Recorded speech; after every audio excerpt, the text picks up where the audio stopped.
اور علامہ بدرالدین عینی رحمۃ اللہ تعالی علیہ لکھتے ہیں کہ اس حدیث میں یہ ثابت ہو کہ سلطان یا حاکم مسلمانوں کے سردار کی تعظیم کا حکم دے اور سلطان کی مجلس میں اہل فضل کی تعظیم کرنا اور اس کے تعظیم کے لیے کھڑا ہونا یہ بالکل کیا ہے؟ جائز ہے. یعنی کوئی اگر علم والا، کوئی عزت والا، جیسے کہ آج کوئی سید زادہ ہو یا کوئی معزز علامہ مفتی یا دیگر علم والے اگر آئے تو ان کی تعظیم کے لیے کھڑا ہونا کیا ہے؟ جائز ہے. اور تمام لوگوں پر یہ لازم ہے کہ وہ اپنے سید کی تعظیم کرے. سید کا مطلب اپنے سردار کی، اپنے امام کی تعظیم کرے. اب یہاں پر ایک بات بتاؤں، ایک قوم جو ظاہری احادیث کو سمجھتی نہیں ہے اور کیا ہے بس بیان کر دیتی ہے کہ ایک قوم نے قیام تعظیم سے منع کیا اور وہ دلیل پیش کرتی ہے کہ امام ابو داؤش اور امام ابن ماجہ نے حضرت ابو امامہ، یعنی ان کا اعتراض میں ذکر کر رہا ہوں پھر اس کا جواب دیتا ہوں، کہ حضرت ابو داؤد اور حضرت ابو امامہ نے ابن ماجہ حضرت ابو امامہ سے روایت کیا ہے کہ نبی کریم صلی اللہ علیہ وسلم عصا پر ٹیک لگائے ہوئے آئے، عصا پر ٹیک لگائے ہوئے آئے، ہم آپ کے لیے کھڑے ہوئے تو آپ نے فرمایا کہ اجمیوں کی طرح کھڑے نہ ہو، اجمیوں کی طرح کھڑے نہ ہو. تو اب یہاں پر یہ بتائیے کہ اس حدیث سے یہ لوگ کہتے ہیں کہ اگر قیام کرنا جائز ہوتا، یعنی کسی سردار کے لیے تعظیم کے لیے کھڑا ہونا جائز ہوتا، تو پھر نبی پاک صلی اللہ علیہ وسلم کیا ہے کیوں منع فرماتے کہ جب میں آؤں تو میری قیام کے لیے کیا ہے؟ کھڑے نہ ہو. تو یہاں پر سب سے پہلی چیز تو یہ بتاتا ہوں کہ یہ حدیث جو ہے یہ بالکل ضعیف ہے. یہ حدیث جو ہے بالکل ضعیف ہے، جیسا کہ علامہ طبری رحمۃ اللہ تعالی علیہ نے فرمایا کہ یہ حدیث ضعیف ہے اور مضطرب السند ہے، اور اس میں ایک راوی جو ہے یہ مجہول ہے، ایک راوی جو ہے یہ مجہول ہے. ایک جواب. دوسرا جواب یہ ذکر کیا گیا ہے، دوسرا جواب اس کا یہ ذکر کیا گیا ہے کہ یہاں پر جو دوسری بات یہ ہے کہ یہ حدیث صحیح بخاری اور صحیح مسلم اور دیگر صحاح کی حدیث کے بالکل معارض ہے. یعنی صحیح بخاری میں جو حدیث پاک ہے کہ قیام کے لیے تعظیم ہو، قیام کے لیے کیا ہے؟ تعظیم کے لیے کھڑے ہو، جیسا کہ قوموا الی سیدکم کی روایت ہے صحیح بخاری میں، یعنی کھڑے ہو جاؤ اپنے سردار کے لیے، اپنے سردار کے لیے. تو بخاری شریف کی حدیث کے کیا ہے؟ یہ حدیث کیا ہے؟ معارض ہے، جن میں آپ نے قیام کا حکم دیا. یعنی بخاری شریف میں یہ حدیث موجود ہے کہ حضور پاک صلی اللہ علیہ وسلم نے کیا ہے؟ قیام کا حکم دیا، تو اس کے یہ کیا ہے؟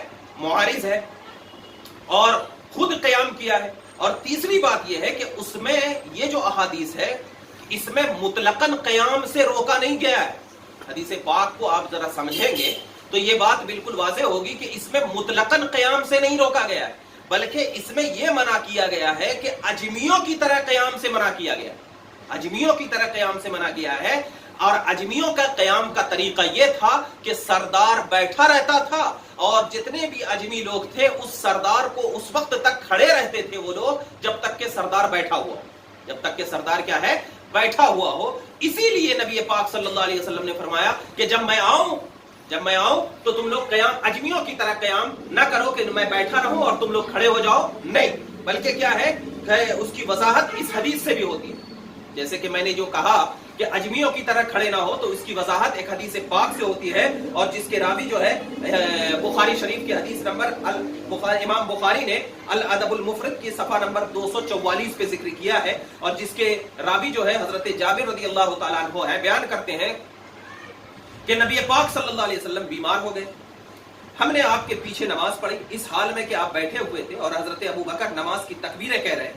آپ نے ہم کو کھڑے ہوئے دیکھ لیا، پھر آپ نے ہمیں بیٹھنے کا اشارہ کیا، ہم بیٹھ گئے. جب آپ نے سلام پھیرا تو فرمایا مجھے خدشہ ہے کہ تم اہل روم اور فارس کی طرح قیام کرنے لگو گے جو اپنے بادشاہوں کے سامنے کھڑے رہتے تھے اس حال میں کہ وہ بیٹھے ہوئے ہوتے تھے، سو ایسا نہ کیا کرو. تو اس حدیث میں تو یہ صاف ذکر ہے کہ جس طرح بادشاہوں کے بیٹھے رہتے تھے اور تم کھڑے ہوتے تھے ان کے رعایا، تو تم بھی کیا ہے؟ میں بیٹھا رہوں تو تم بھی کیا ہے؟ ان بادشاہوں کی طرح میری تعظیم نہ کرو، لیکن اگر کوئی آئے تو ان کی تعظیم کرو. جیسا کہ حدیث پاک میں آپ کو سناتا چلوں کہ امام ترمذی روایت کرتے ہیں اور اس کے راوی حضرت عائشہ صدیقہ رضی اللہ تعالی عنہا ہے. بیان کرتے ہیں کہ میں نے رسول پاک صلی اللہ علیہ وسلم کی صاحبزادی حضرت فاطمہ سے زیادہ کسی کو رسول صلی اللہ علیہ وسلم کے اٹھنے اور بیٹھنے میں مشابہ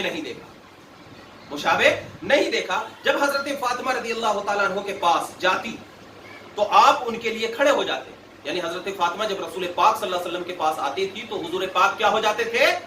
کھڑے ہو جاتے تھے اور ان کو بوسہ دیتے اور ان کو اپنی جگہ بٹھاتے، اور جب نبی پاک صلی اللہ علیہ وسلم حضرت فاطمہ رضی اللہ تعالیٰ عنہ کے پاس جاتے تو وہ اپنی نشست سے کھڑی ہو جاتی اور آپ کو بوسہ دیتی تھی اور آپ کو اپنی جگہ بٹھاتی تھی۔ اس حدیث پاک کو امام ابو داؤد نے بھی روایت کیا ہے اور امام بخاری نے بھی روایت کیا ہے۔ تو اس حدیث سے کیا ثابت ہوا کہ اپنے بڑوں کی عزت و تکریم کے لیے کھڑے ہونا یہ بالکل حدیث سے ثابت ہے۔ اب جو لوگ جہالت کی بنیاد پر کہتے ہیں کہ کھڑا ہونا یہ شرک ہے، یہ بدعت ہے، کچھ لوگ کہتے ہیں، میں ان کا نام لینا نہیں چاہتا ہوں، کچھ لوگ کہتے ہیں کہ ارے کیوں کھڑے ہوتے ہو، یہ تعظیم کرنا تو یہ شرک ہے، بدعت ہے، ایسا نبی نے منع فرمایا ہے، فلاں فلاں۔ لوگوں کے ذہن و دماغ میں کیا ہے، یہ خلش ڈالتے ہیں، شک ڈالتے ہیں، شبہ ڈالتے ہیں۔ تو وہاں پر وہ سمجھنا ہے کہ وہاں پر جو نبی پاک نے قیام کے لیے منع فرمایا ہے تو وہ کون سا قیام ہے اور کس طریقے کا قیام ہے۔ وہاں پر اجمیوں کا قیام مراد ہے اور یہاں پر مطلقاً قیام تعظیم کا حکم دیا۔ اور ایک حدیث پاک میں بخاری شریف کی بیان کر دوں، جس کو کہ حضرت عبداللہ بن کعب بیان کرتے ہیں کہ حضرت کعب بن مالک رضی اللہ تعالیٰ عنہ نے بیان کیا کہ وہ غزوہ تبوک سے رہ گئے تھے اور اللہ نے ان کی توبہ قبول فرمائی تھی۔ جب رسول پاک صلی اللہ علیہ وسلم نے صبح کی نماز پڑھائی تو ہمیں اللہ کی توبہ قبول فرمانے کی خبر دی۔ اس وقت مجھ سے صحابہ فوج در فوج ملے تو مجھے توبہ قبول ہونے پر مبارکباد دینے لگے۔ وہ کہتے تھے کہ اللہ کی تمہاری توبہ قبول کرنا مبارک ہو۔ میں جب مسجد میں داخل ہوا تو رسول صلی اللہ علیہ وسلم کے گرد صحابہ کرام بیٹھے ہوئے تھے۔ مجھے دیکھ کر حضرت طلحہ بن عبید اللہ کھڑے ہوئے، مجھے دیکھ کر حضرت طلحہ بن عبید اللہ کھڑے ہوئے اور دوڑ کر آ کے مجھ سے مصافحہ کیا اور مجھے مبارکباد دی۔ بخدا مہاجرین میں سے ان کے سوا اور کوئی شخص میرے لیے کھڑا نہ ہوا۔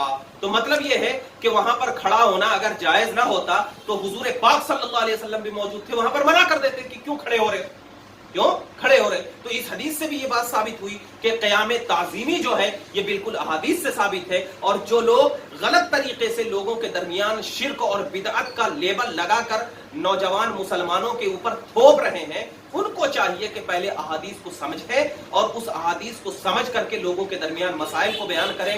ہم ان لوگوں سے یہ گزارش کرتے ہیں اور تمام اپنے لوگوں سے گزارش کرتے ہیں کہ آپ ایسی باتوں پہ عمل نہ کریں جو احادیث کے بالکل خلاف ہو، اور کسی ایسی بات پر مان نہ لیں جو بالکل ظاہری طور پر حدیث ہمیں کیا حکم دے رہی ہے، اس کا منشا کیا ہے، اس کا محور کیا ہے، اس کو دیکھیں، اس کے بعد حدیث کو سمجھنے کی حدیث کو سمجھنے کی کوشش کریں۔ اللہ سے دعا ہے کہ اللہ تعالی ہمیں حدیث صحیح سمجھنے کی توفیق عطا فرمائے۔